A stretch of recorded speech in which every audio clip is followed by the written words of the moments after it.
crew, and welcome to another DIY of a Mortal Kombat 1 mask. As you can see, I'm wearing my MK1 Sub-Zero Bihan mask by Parton Prints. I actually modified this. I did do what I said. I spray painted it, and it looks a little bit different now, as you can see. But today, we're not talking about that. We're talking about Mileena's MK1 mask, which Parton Prints so generously gave to us for free, along with 5 other masks. And so we're going to be going through DIYs slowly over time to get through those masks. But first, yeah, we want to talk about her MK1 mask. So that one was an airbrush technique. I had never used an airbrush before. I have one right here. It looks very dirty on the outside.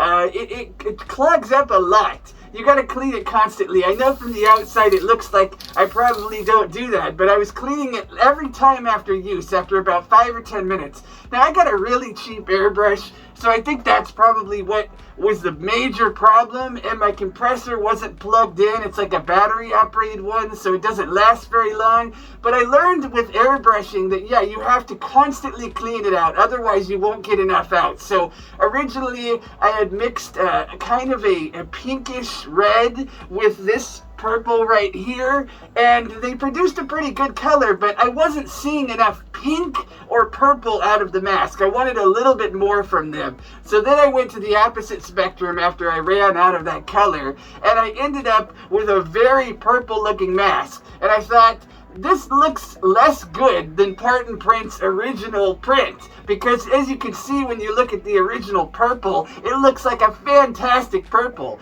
But yeah, her mask isn't very purple in the game, so I wanted to mix it up a little bit to figure out a way to get to the right color. So I mixed airbrush fluorescent purple with pink and with red and produced a little bit different of a color. We didn't have to sand this mask down at all.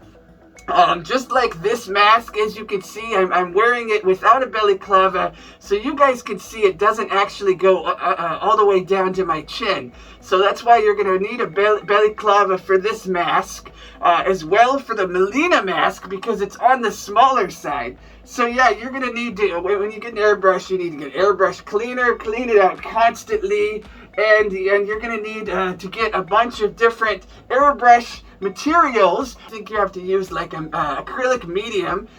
You can get it to where it's thinner, to where you can get your irregular acrylic paints to work in your airbrush. But yeah, it was just constantly dicking around with it, basically trying to figure it out, until eventually I got a good solid color on it, as you can see there. And then after that, we thought, what do? We're not going to do rub and buff again, so we took our acrylics and we looked at them, and originally I did shimmer silver, and I didn't like the color. It didn't feel like it matched quite as well or reflected quite enough. So when we moved it to dazzling metallics deco art metallic shimmering silver, which is a little bit lighter, we did that. We hit it with the acrylic.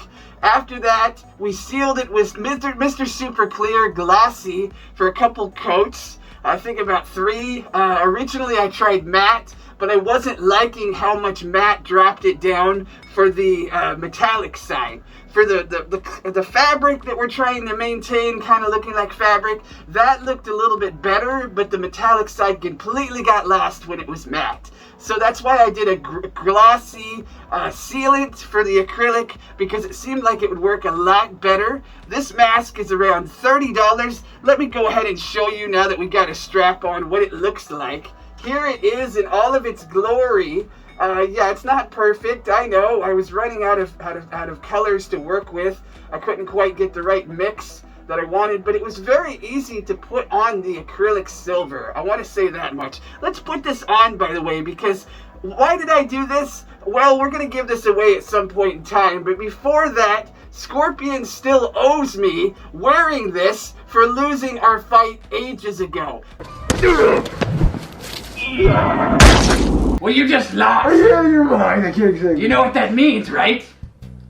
You gotta dress you up get like the magic Mileena tomorrow. My joystick sticks! He needed to dress up like Mileena for losing, just like I have to dress up like Katana for losing our fight just yesterday.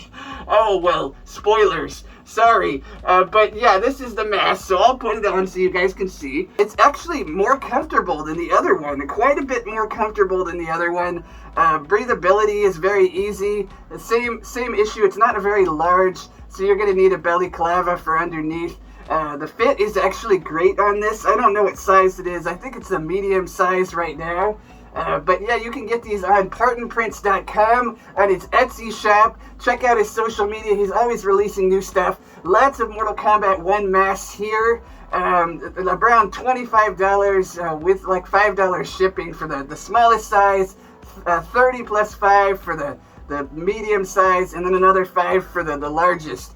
And yeah, so most people are going to fit in that medium size, and they can get it for under $35 for the full thing to your door very quickly. Plenty of time before Halloween to be able to get your MK1 masks on. So I hope that you guys check out his shop. He's a great seller. The print quality was great on this, since, as I said before, I didn't have to sand this one down at all.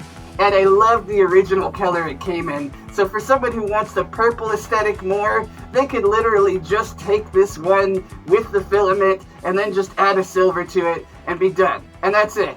And then just add a strap, of course. So check out Parton Prints for sure. Like, comment, subscribe. Let me know what you think of this mask. Hit the little bell thing if you'd like to see more. And I'll see you guys on the next whatever we're doing. Have an icy day.